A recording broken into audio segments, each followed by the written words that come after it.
That's how we're going to rebuild this country. Corey, I'm so optimistic about our country right now, despite some very dark days for a lot of our fellow Americans, in large part because of what young people are doing right now.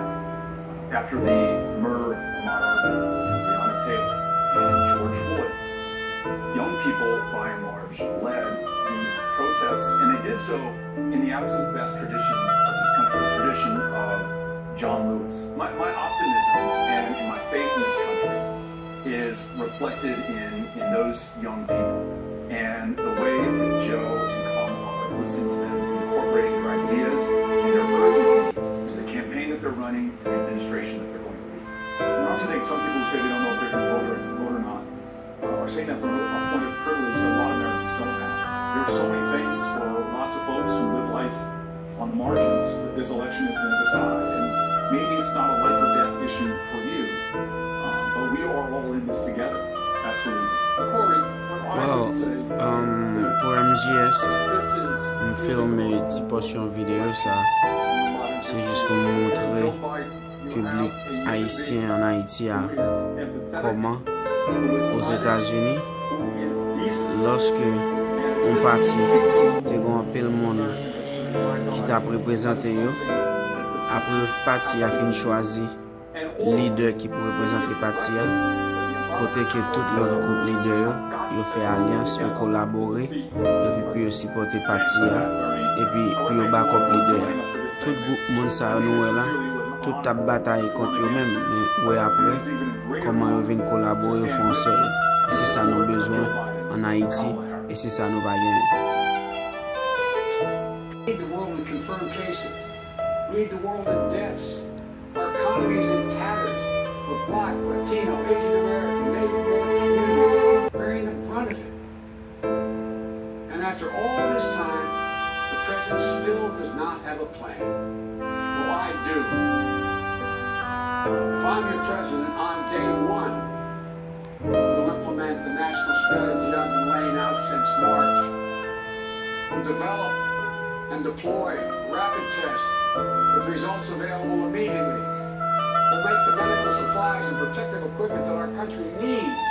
We'll make them here in America, so we will never again be at the mercy of China or other foreign countries in order to protect our own people.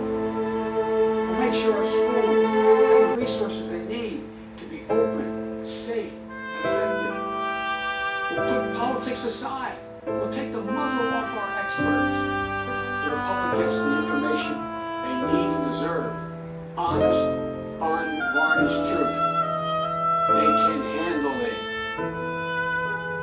We'll have a national mandate to wear masks, not as a burden, but as a patriotic duty to protect one another. In short, we'll do what we should have done from the very beginning. Our current president has failed in his most basic duty to the nation. He's failed to protect us. He's failed to protect America. And my fellow Americans, that is unforgivable. As president, I'll make you a promise. I'll protect America. I'll defend us from every attack, seen and unseen, always, without exception, every time. Look, I understand how hard it is to have any hope right now. On this summer night, let me take a moment to speak to those of you who have lost the most. I have some idea how it feels to lose someone you love. I know that deep black hole that opens up in the middle of your chest and you feel like you're being sucked into it. I know how mean, cruel, and unfair life can be sometimes. But I've learned two things.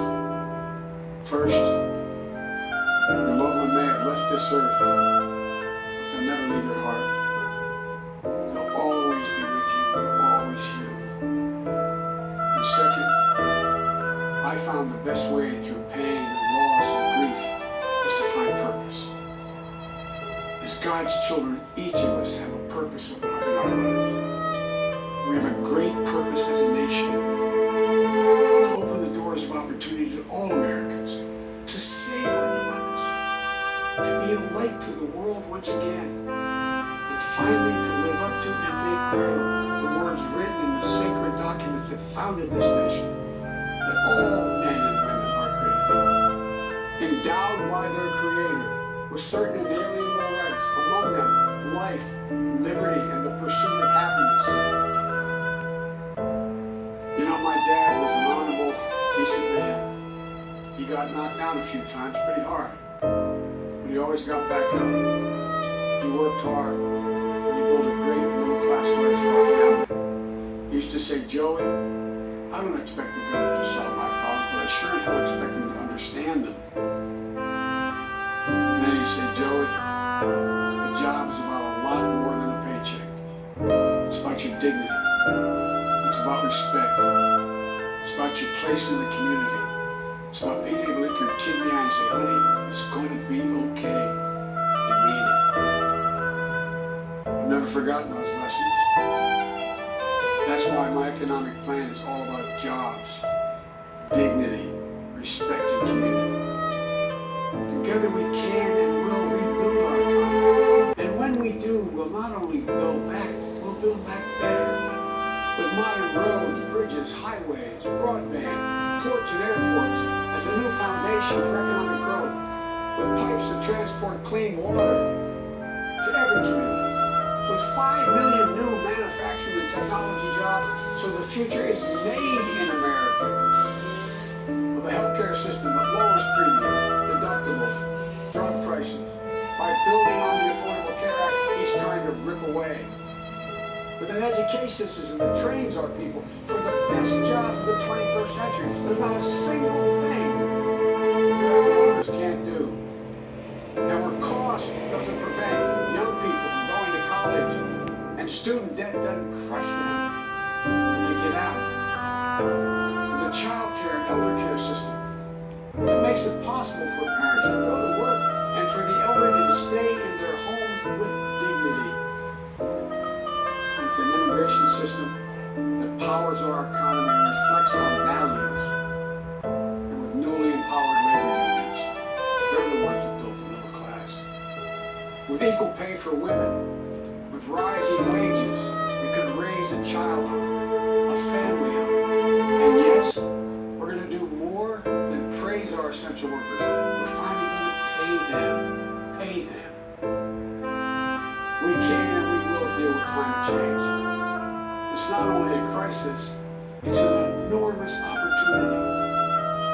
An opportunity for America to lead the world in clean energy and create millions of new, good-paying jobs in the process. And we can pay for these investments by ending loopholes, unnecessary loopholes, and the president's $1.3 trillion tax giveaway to the wealthiest 1% and the biggest, most profitable corporations, some of which do not pay any tax at all. Because we don't need a tax code that rewards wealth more than it rewards work. I'm not looking to punish anyone. Far from it. But it's long past time the wealthiest people and the biggest corporations in this country paid their fair share.